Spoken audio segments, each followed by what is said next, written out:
back. So we are going to segue into what happened yesterday.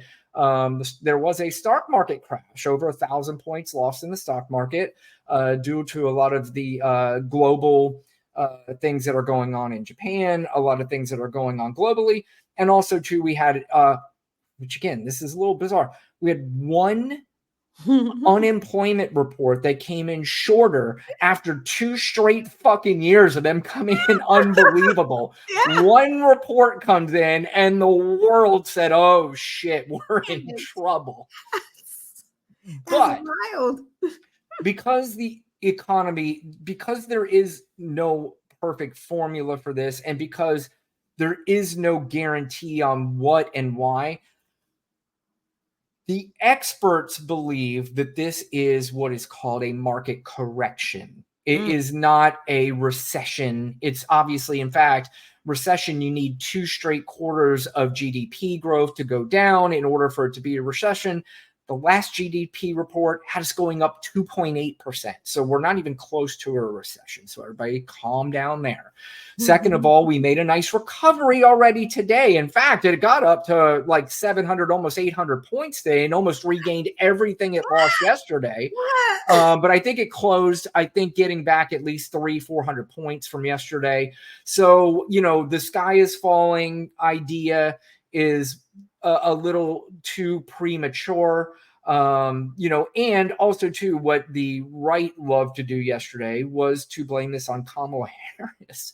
So, they've said for weeks now that she's done nothing, and now she's done everything. It makes no fucking sense. Right. Then you have that clown that people are going to vote for out there saying, when the stock market continued to go up, he was saying this is all because of me, because they know I'm so far ahead in the polls that the stock market's doing well, and they already know that I'm going to be president, so everybody's jacked up and excited. But when the stock market lost 1,000 points yesterday, guess who the first motherfucker was to be on his little Truth Social to say that they're a disaster? Take a guess, Lana. Who do you think it was? You're right. The felon? The orange felon? The orange felon, liable rapist, Donald Trump. Big Daddy Rape a Lot.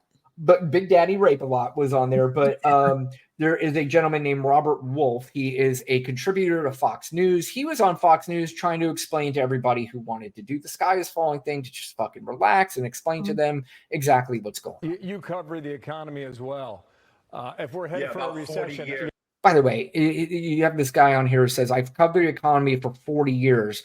And the other panelist that he has to argue with is Tommy Lahren. I mean, are you fucking kidding me? How embarrassing. Yeah, how difficult would this be for Kamala Harris? Yeah, I'd love to debate both you guys on the economy. GDP's higher, jobs is higher, wages is higher. The stock market's up huge under Biden.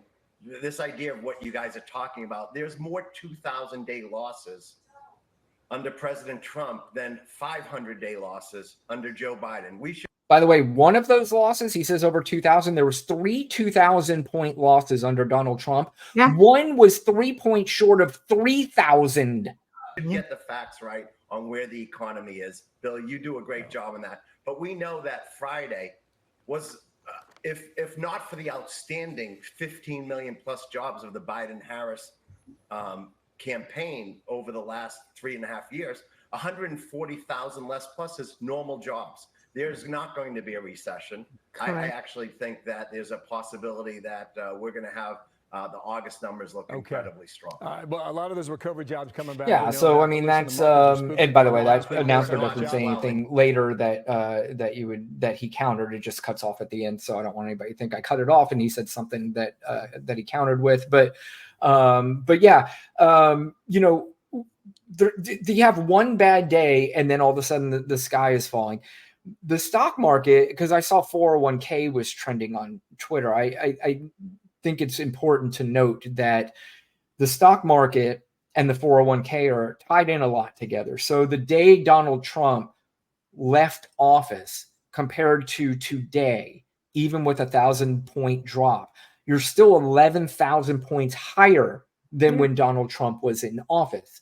So that is a testament again, the stock market doesn't tell you that the economy is great or it's bad necessarily.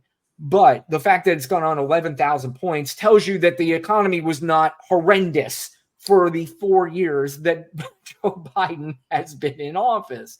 So, I mean, this ridiculousness, it's just so silly. And you got to just argue, you got to continue to go down this road of nonsense of when one bad thing happens, what do? They blow it up as if it's the worst thing in the world. So they'll say, the economy is tanked in the stock market. There goes my 401k, even though your 401k, I saw somebody put it perfectly the other day or today.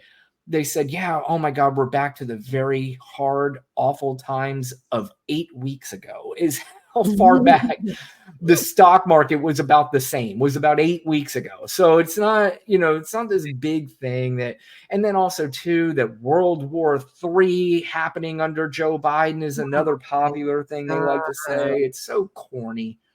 It really is. It's like, no, that's literally why we need to help Ukraine. Right? So that we don't have to go into anybody's war is the main reason why we are helping Ukraine.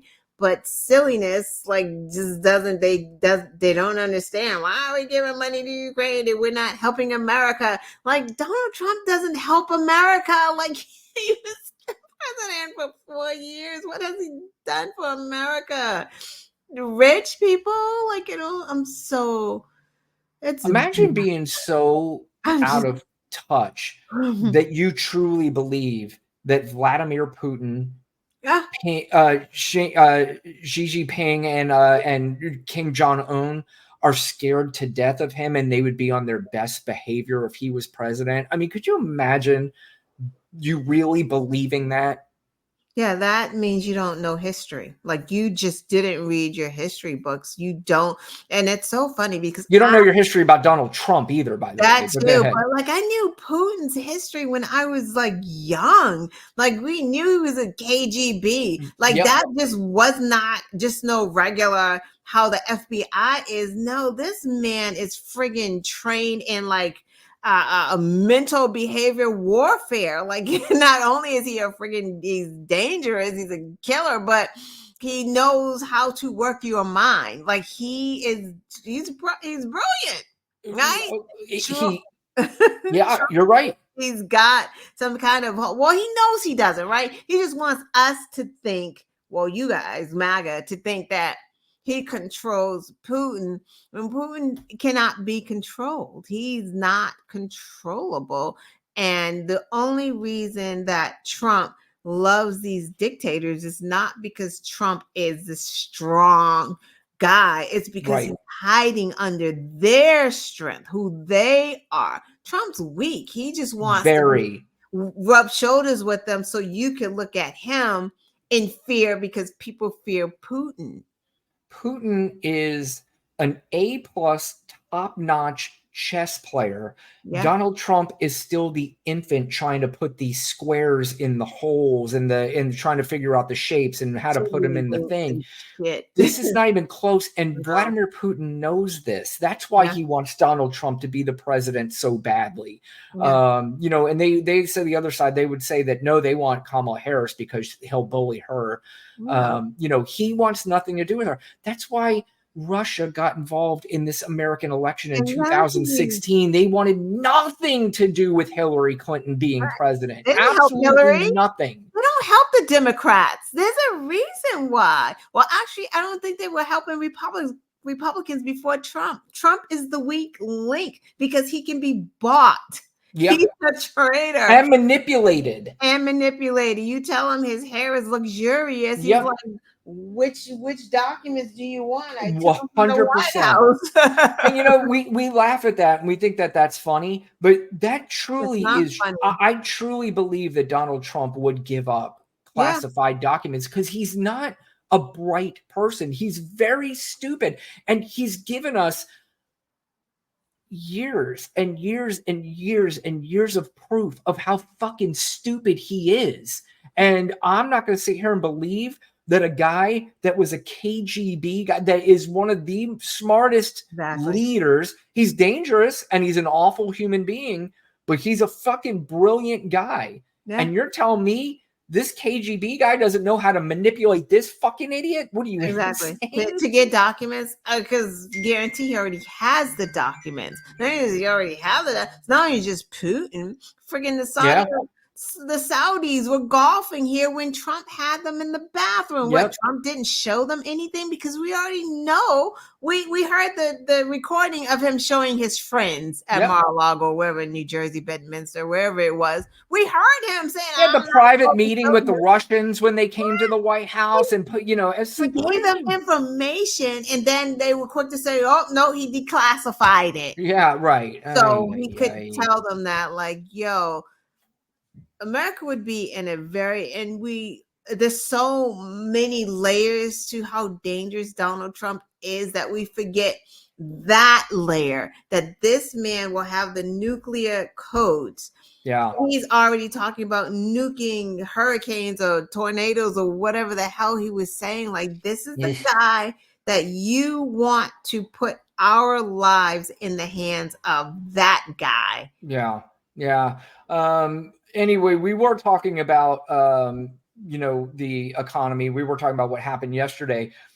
I will give it, Fox News. I don't know, you do have some of these people who are going off script a little bit, because we've been playing some Fox News people who are going a little bit off script. Now, you're not going to see that in the time slot that has the most viewers, but this was Neil Cavuto. I think I've played him a couple times in a week, a couple weeks in a row now.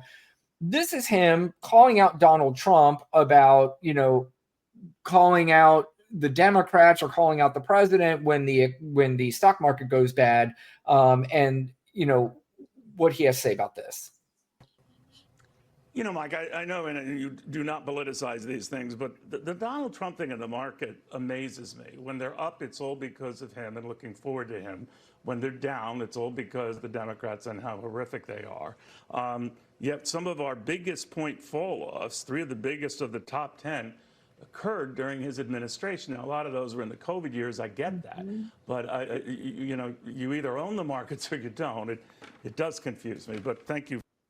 By the way, he also had quite a few drop-offs during non-COVID times. So, that needs to be pointed out as well. Right. So, I think that's the most frustrating thing is, like, a couple things. One, I'm not happy if the stock market crashes because if Donald Trump's president. That doesn't make me happy. So I can go, throw my hands up in the air and go, see, this guy sucks. I hope people lose their stocks. Yeah. I mean, that does not make me happy at all. I mean, that's just, I've got a 401k. I don't want to see it drop no matter who the fucking president is. Right.